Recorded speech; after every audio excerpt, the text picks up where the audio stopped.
माननीय सम्माननीय सबैभन्दा ठुलो प्रधानमन्त्री केपी शर्मा ओलीज्यू, तपाईले राष्ट्रिय स्वतन्त्र पार्टीका सभापति चाहिँ रवि लामिछानेलाई फसाउने धेरै ठुलो कोसिस गर्नुभयो। धेरै तरिकाले चाहिँ फसाउन सकिन्छ भनेर किर्ते कागजात बनाएर हुन्छ कि कसरी हुन्छ कि किर्ते मान्छे खडा गरेर हुन्छ कि नक्कली चाहिँ स्टेटमेन्ट तयार गरेर हुन्छ कि उहाँलाई धेरै फसाउने कोसिस गर्नुभयो।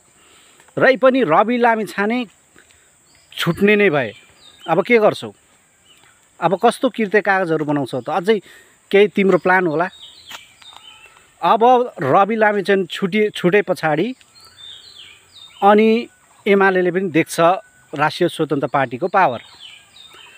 रवि लामिछानेले भनिसकेका छन् पालो सबैको आउँछ, तिमीहरूको पनि आउनेछ।